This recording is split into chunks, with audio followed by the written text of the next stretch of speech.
네, 1986년 노벨 평화상 수상자인 작가이자 인권운동가 엘리 비제는 이렇게 말했습니다. 하나님은 이야기를 사랑하셔서 사람을 창조하셨다.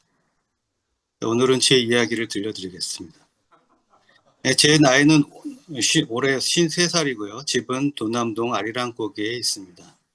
가족은 아내 이진숙 자매, 그리고 올해 재수를 하는 아들 김찬영, 그리고 제과 제빵을 전공하는 고2 막내딸 찬이, 이렇게 4명입니다. 제 직업은 법원 공무원입니다. 지금 대전지방 천안지원이 저의 직장이고 지금 직장 관사에서 간증을 하고 있습니다. 참고로 제 MBTI는 INTP입니다. 저는 서울 왕십리에서 태어났습니다. 저희 아버님은 법원 공무원이셨습니다. 아버님은 이른바 모태신앙이셨는데 아버님의 아버님, 그러니까 저희 할아버지께서 박태선 그 전도관에 잠시 빠져있어서 자녀들을 힘들게 하셔가지고 청년이 되자 자녀들이 교회를 떠나게 되었습니다. 어머님은 전혀 하나님을 모르셨는데 제가 5살 때 죽음에 대해서 고민하게 되셨고, 지금은 송파 감리교회죠. 임마누엘 교회가 잠시에서 개척할 때 그때 부흥회에 참석하셔서 구원을 받으셨습니다. 그래서 남편을 전도하게 되셨고 아버님도 구원을 받게 되셨습니다.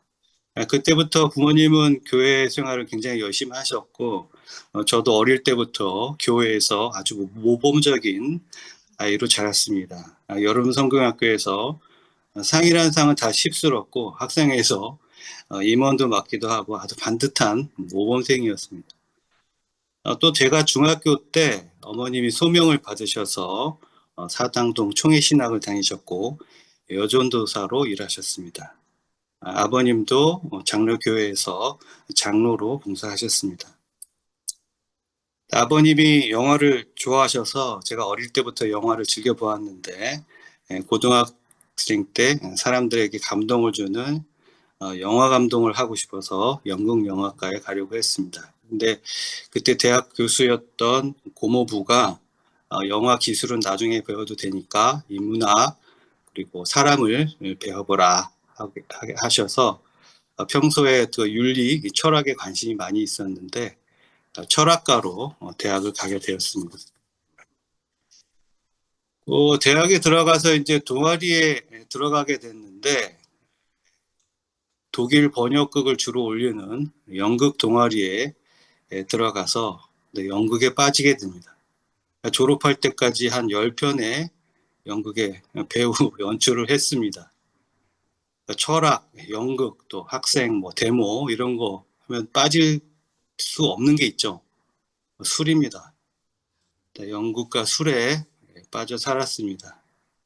주일에는 썬데이 크리스찬으로 성가대도 하고 열심히 살았습니다. 마음에 죄책감이 있었지만 수련회 때 눈물 콧물 흘리면서 회개하고 조금 경건하게 살다가 도로 또 돌아가고 그렇게 살게 됐습니다. 그러다가 군대에 끌려가게 됩니다. 많은 분들이 제가 무슨 방위 이렇게 나오신 걸로 알고 계신 것 같은데 저 현역입니다. 그리고 한 번도 가본 적 없는 강원도 철원에서 중대 기관총 사수로 군 생활을 하였습니다. 평생 걸을 걸음의 반 이상을 행군으로 걸었고 평생 해볼 삽질, 낫질, 꽃갱이질, 공구리질 하여튼 할 건 다 해본 것 같습니다. 그렇게 힘들게 군 생활을 마치고 제대하고 또 집에 돌아왔는데 집에서는 공부하는 척하고 또 연극을 계속했습니다. 그때 여자친구도 사귀고 연애도 서툴게 치열하게 했습니다. 졸업을 앞두고 선배들 동기들은 착실히 취직을 준비하거나 졸업하기 전에 번듯하게 대기업에 취직을 했는데 저는 영화 감독을 한다고 토플 학원도 다니고 어설프게 미국 유학을 준비했습니다. 그러던 어느 날 사귀던 여자친구가 놀이터 그네에 앉아서 이렇게 말하더군요. 우리는 미래가 없는 것 같아.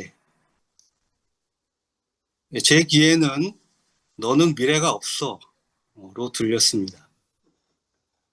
지금은 그 친구를 이해하지만 그때는 너무 마음이 쓰리고 아프고 그리고 너무나 무기력했습니다. 그렇게 여자친구와 헤어졌습니다. 그리고 한동안 방황했죠. 그러다가 갑자기 집 책장에 꽂혀 있던 한자 투성이 헌법학 원론을 꺼내 보게 됩니다. 나도 이제 미래가 있는 남자가 돼보자. 사람들이 다 인정하는 그런 남자가 돼보자. 아버님이 그렇게 하고 싶어 하시던 사법시험에 도전해보자. 변호사를 하면서 영화 시나리오를 써보자. 고급 라운지 바에서 폼나게 양주 한번 마셔보자. 그렇게 결심하고 토플학원에서 영어학 편입 영어학원으로 옮기고 철학과를 졸업하고 다시 법학과 3학년에 학사 편입을 하게 됩니다. 법률 용어가 재미있어서 법학과를 무난히 마치고 신림동의 고시촌에 들어가서 사법시험에 도전했는데 몇 년 동안 1차도 붙지 못했습니다. 장기 고시생이 되는 것 같았죠. 스트레스는 술로 풀었는데 거의 알코올 중독자 수준이었습니다. 독서실에서 공부를 마치고 소주 한 병을 들고 한 달에 13만 원짜리 고시원에서 고추참치를 안주 삼아서 혼자 술을 마시면 술이 2병, 3병이 되고 라디오를 들으면서 눈물을 흘리면서 내일은 공부 그만하고 독서실 책 빼자. 이제 공부 그만하자. 그렇게 밤새 술 마시고 퍼 자다가 다음날 오후에 일어나서 식당에서 김치찌개를 시켜 먹고 다시 독서실에서 아무 일 없다는 듯이 공부를 하는 생활이 계속됐습니다. 그러다가 사법시험 1차에 4번째 떨어지니까 정말 이 길을 그만둬야 하나 하는 생각이 들었습니다. 4번째 떨어질 때는 내가 이 길이 맞나? 법조인이 되면 일에 치여서 살 것 같지 않을까? 또 갑자기 아버님도 원망스럽고 마음이 너무 힘들어서 결국 1차에 결국 한 문제 반 차이로 떨어졌는데 굉장히 실망이 컸습니다. 그때 나이는 30을 훌쩍 넘어서 어디 취직할 것도 마땅치 않았습니다.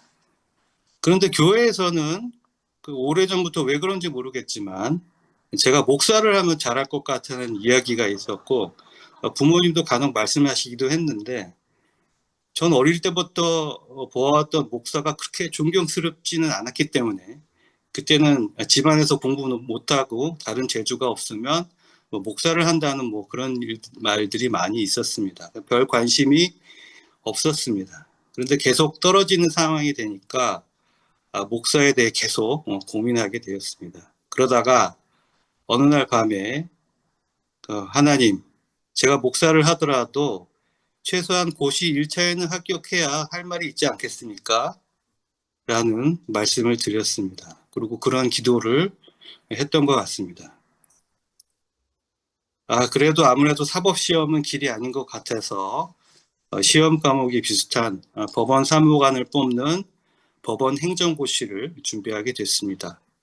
법원 공무원이셨던 아버님을 봤을 때 6시 정시 퇴근을 하지 않는 날이 없었고 남에게도 또 인정도 받고 남한테 아쉬운 소리 안 해도 될 정도 되지 않을까. 그리고 내 시간도 확보하고 또 안정적이고 여유 있는 삶이 가능할 것 같았습니다. 그때 2002년 한일 월드컵이 한창이었는데 안정환이 이탈리아전에서 극적으로 역전골을 넣는 것을 보면서 나도 인생 역전할 수 있다. 용기를 얻어서 열심히 법원 행시를 준비했습니다. 법원 행정고시는 사법시험, 행정고시, 법무검찰직, 입법고시, 경찰 간부시험과 과목이 겹쳐서 한 20명을 뽑는데 4,000명이 접수하고 2,000명 정도가 응시하는 시험이었습니다. 1차 시험날 예국어대학교에서 시험을 봤는데 전철역에서부터 학교까지 전부 수험생들로 가득 찼습니다. 마지막 교시 영어 시험에서 마지막 장을 다 찍어서 이제 떨어졌다 절망하고 외대 전철역에 하염없이 마음속으로 막 울면서 앉아 있었습니다. 이제 뭐라도 취직을 해야 하나 이렇게 고민했는데 결국 합격을 하게 됩니다. 너무 기뻐서 그 목사의 이야기 좀 까맣게 잊어버리고 바로 그냥 2차를 준비하기 시작했습니다. 고시 준비를 할 때도 크리스마스를 앞두고 교회에서 성극 지도를 했는데 성극 연습을 구경하던 우리 아내, 자매가 자매랑 집에 가는 길에 동행하게 됐고 자연스럽게 교제를 하게 됐습니다. 자매는 제가 청년부 회장을 할 때 청년부 여름 수련회 때부터 눈여겨보게 됐습니다. 그때 수련회 숙소였던 시골집 잡초를 뽑는 작업을 했는데 다른 여자 청년들은 입이 나와서 왜 내가 이걸 해야 하나 하고 깨작깨작 입이 나와서 불평을 하고 그랬는데 자매는 혼자 청바지에 흙을 묻히면서 말없이 열심히 잡초를 뽑는 모습이 땀을 뻘뻘 흘리면서 그런 모습이 마음에 남았습니다. 또 다른 청년들은 저를 어려워하고 말을 좀 아꼈는데 자매만 유독 저에게 교회 오빠가 아닌 아빠라고 놀리면서 스스럼 없이 대했고 같이 있으면 마음이 참 편하고 즐거웠습니다.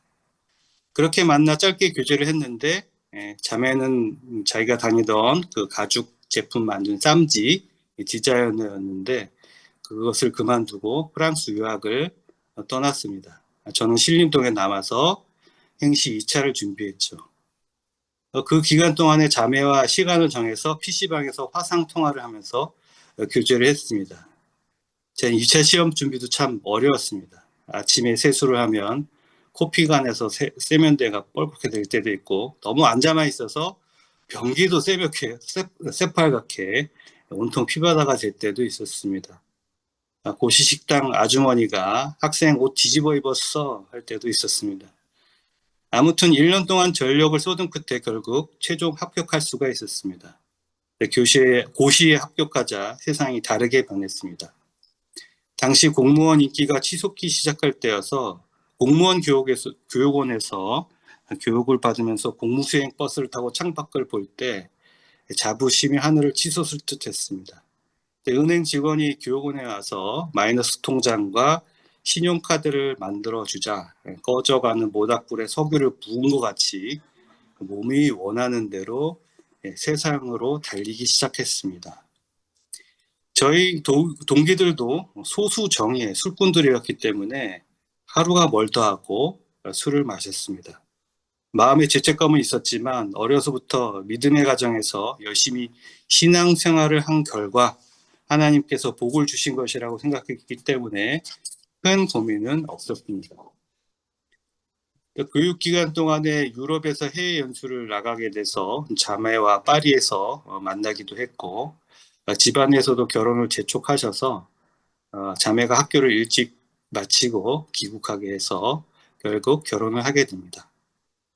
자매가 혼자 유학을 떠나는 모습도 굉장히 씩씩해 보였고 자매는 제가 무슨 일을 하든 어떤 상황에 있어도 나를 떠나지 않을 것이라는 믿음과 신뢰가 있었습니다. 또 서로 음악이나 미술, 영화, 문학 같은 것에 관심도 있어서 바라보는 것도 비슷하다고 생각했습니다. 근데 결혼하면 안정되고 평화로울 것 같았는데 서로 맞지 않는 것들이 너무 많아서 다투는 날이 더 많았습니다. 저의 꼰대 같은 모습과 그 폭음 습관 그리고 흡연 문제로 해서 자매가 무척 괴로워했습니다. 저는 또 저 나름대로 밥에 관심이 없고 또 지각대장 자매가 못마땅했습니다. 급기야 저의 공무원 교육 시절에 그 열매인 마이너스 통장을 커밍아웃 하니까 자매가 엄청나게 실망과 분노를 해서 또 갈등과 다툼이 극에 달했습니다. 그때 생각하면 전 너무 할 말이 없습니다.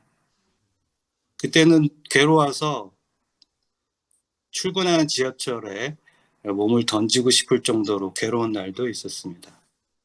그러던 어느 날 주일 아침에 여느 주일 아침처럼 교회 예배 시간에 늦는 문제로 자매와 심하게 다투고 제가 그때 교회 성가대를 서야 했기 때문에 자매보다 먼저 교회로 달려가던 중이었습니다.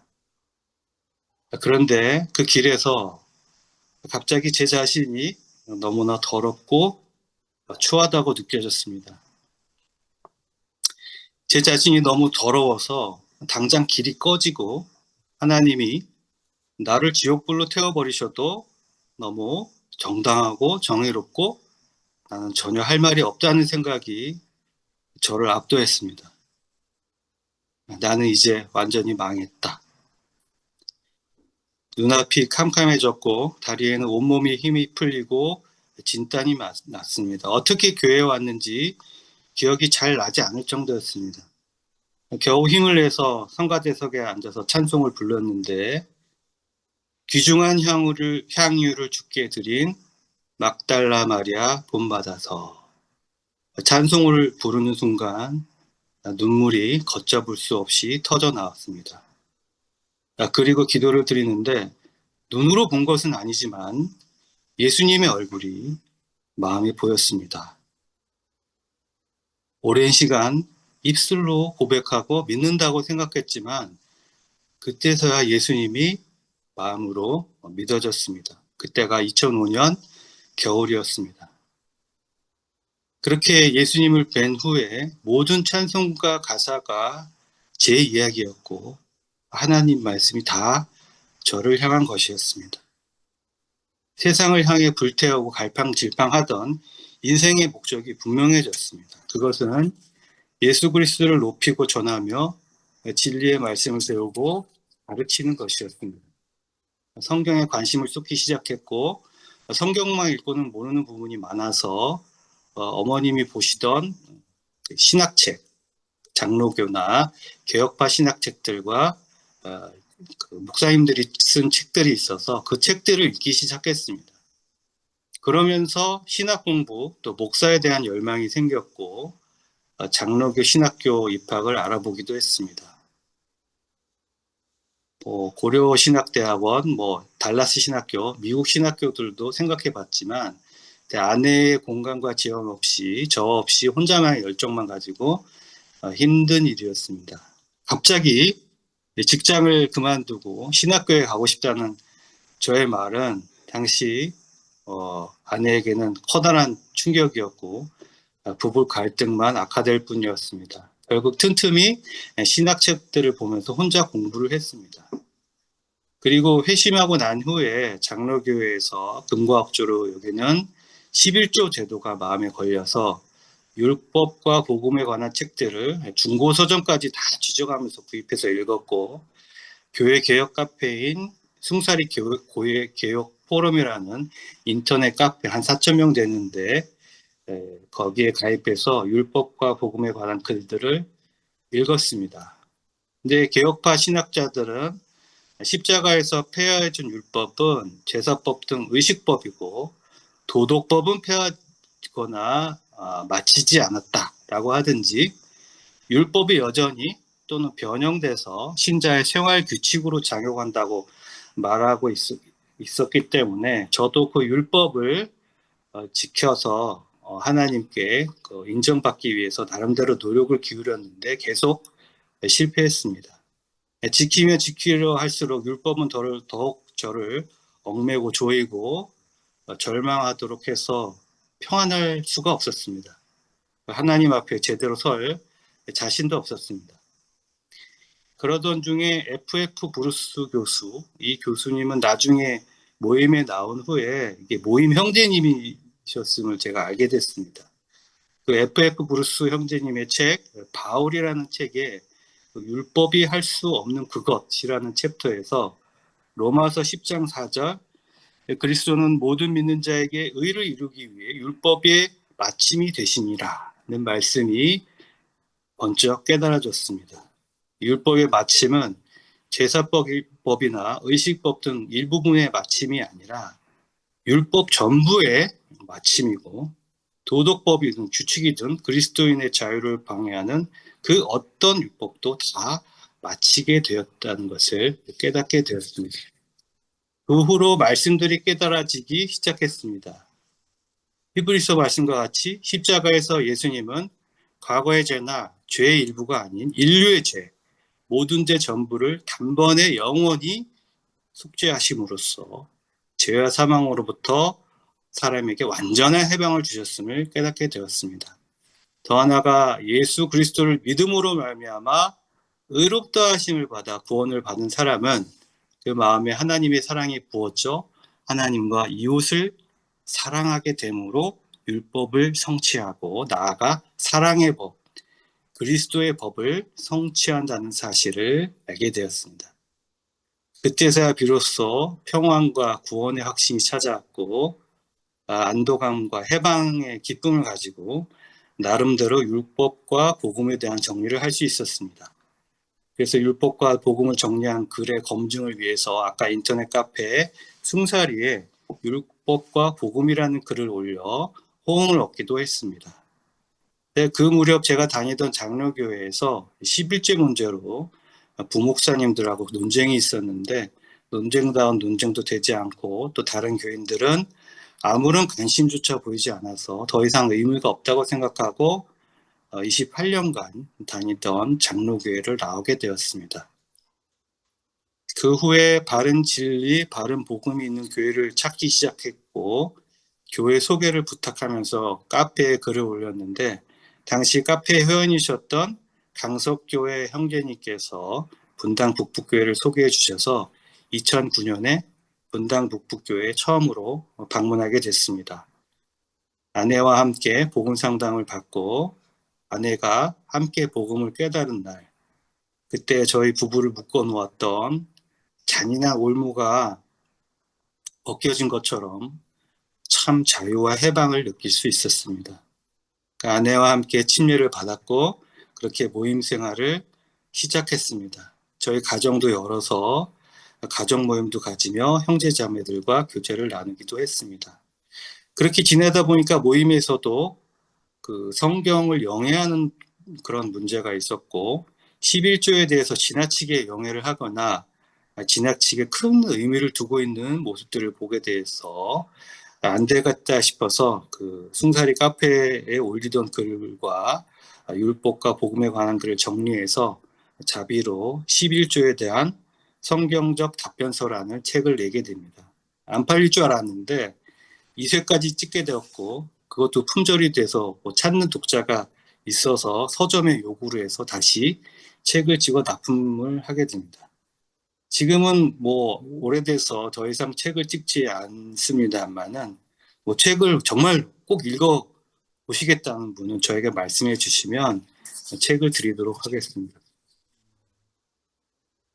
그렇게 11조 책을 낸 다음에 저는 알 수 없는 깊은 침체에 빠지게 됩니다. 당시 교회가 장로 형제님으로 인한 뭐 심한 갈등과 분쟁이 있었고 또 그때 무엇보다도 형제들과의 소통다한 소통, 대화조차 불가능해졌습니다. 그 큰 벽에 부딪혀 그 큰 실망을 하면서 형제들이 너무나 싫고 미웠습니다. 강단에서는 형제들을 공개적으로 비판하는 불편한 말씀들이 계속되었고 교회에 앉아있기가 너무 힘들었습니다. 한 번, 두 번 출석하지 않다가 결국 모임을 떠나 살게 됩니다. 하나님께서 나에게 뜻이 있으시다면 뭔가 하시겠지 생각하면서 교회를 떠나 마음을 놓아버리고 살았습니다. 그러던 어느 날 갑자기 초등학교 1학년이었던 아들이 급성 백혈병 진단을 받게 됐습니다. 그때 기도도 할 수 없었습니다. 차라리 내가 아팠으면 했습니다. 기도도 안 나왔는데 아이에게 위기가 올 때마다 하나님께 마음으로 이렇게 말씀드렸습니다. 사람이 견딜 만한 시험만 주신다고 하셨지만 전 아이가 잘못되면 견딜 수 없을 거예요. 백혈병이 보험에서 고해감인 경우가 있었습니다. 이유가 있었습니다. 그 작은 아이가 한 달 넘게 격리병동에 입원해서 괴로운 항암 치료를 받아야 했고 퇴원을 해서도 집안 소독을 하고 면역력이 떨어질까 봐 조심해야 했습니다. 열이 나면 밤중이건 새벽이건 병원으로 달려가야 했습니다. 그때 6살이던 막내딸 찬이는 오빠가 아파서 병원에 몇 주일씩 입원하게 되면 한밤중에 일어나서 짐을 싸서 친할머니, 외할머니 집에 가야 했는데 그 작은 아이가 울거나 불평 한마디도 없이 따라 나섰습니다. 그렇게 치료를 하고 있는데 엎친 데 덮친 격으로 제 직장이 순천으로 발령이 나게 돼서 결국 온 가족이 순천으로 내려가서 전남대 병원에서 아이 항암 치료를 하며 살았습니다. 그런 과정에서 자매가 참 말할 수 없는 마음고생, 몸고생을 많이 했습니다.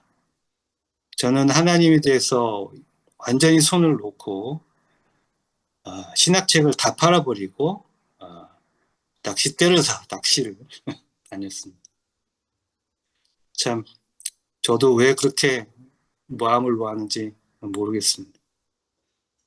그렇게 백혈병 완치 판정까지 3년이 넘는 치료 기간 동안 수없이 입원과 퇴원을 반복하면서 위기를 넘겼고 2,000번이 넘는 크고 작은 주사바늘이 아이의 몸을 찔렀습니다.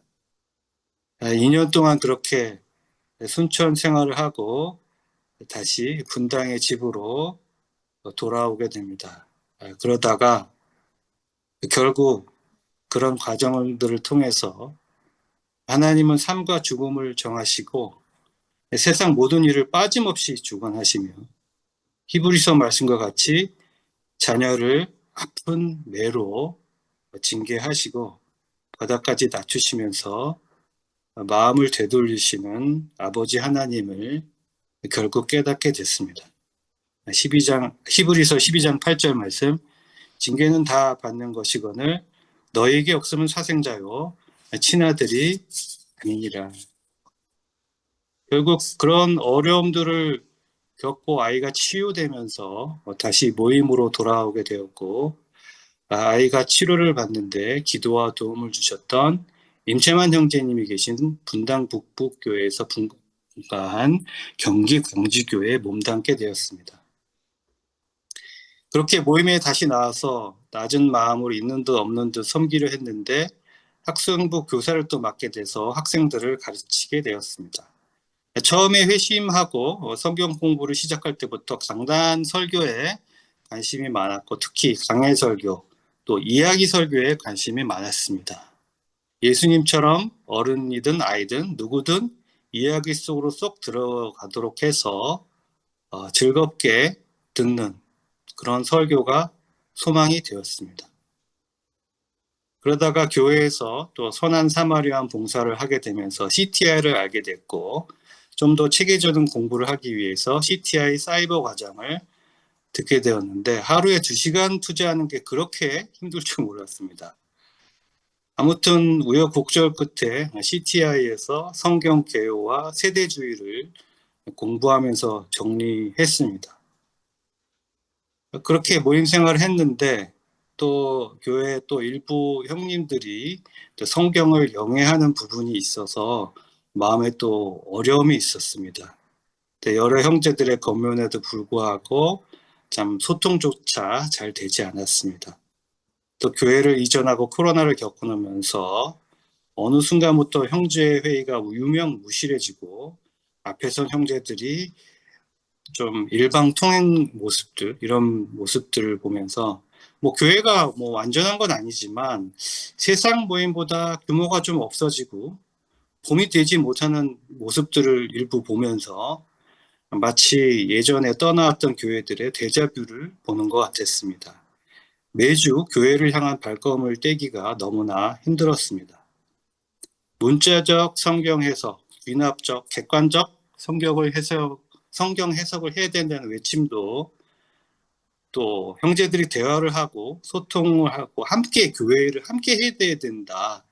그런 외침도 아무 일도 없었다는 듯이 묻히고 결국은 가서 성경 해석이라는 단어조차 쓰지 말라는 상황이 되었습니다.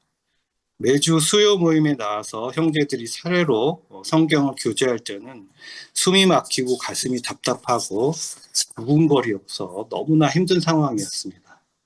당시에 직장에서는 민원 강도가 제일 센 대법원 종합민원과에 근무했다가 바로 이어서 매일 뉴스에 나오는 서울중앙지방법원 그 법원 3개가 묶여있는 서초법조단지 시설관리 책임을 맡으면서 스트레스가 이만저만이 아니었습니다. 그러다가 매우 중요한 법관 사무실 설치 공사를 겨우 마치자마자 가슴이 쪼개지는 통증으로 쓰러져서 성모병원으로 실려가게 되었습니다. 심근경색에 가까운 협심증이었습니다. 아마도 스트레스가 가장 큰 원인이었던 것 같습니다. 심혈관 한 군데가 98%가 막혀서 피가 터져 나와서 심장 주위로 혈전이 퍼져 나온 위험한 상태여서 스텐시 수술을 바로 하지 못하고 혈전을 녹이고 다음날 하기로 했습니다. 의사는 혈전을 녹이는 동안 혈전 조각이 뇌혈관을 막으면 사망할 수 있다면서 여러 서류의 서명을 받아갔습니다. 그날 밤 오늘 내일 하시는 심혈관 중환자실에서 밤을 보냈는데 이상하게도 마음이 평안했습니다.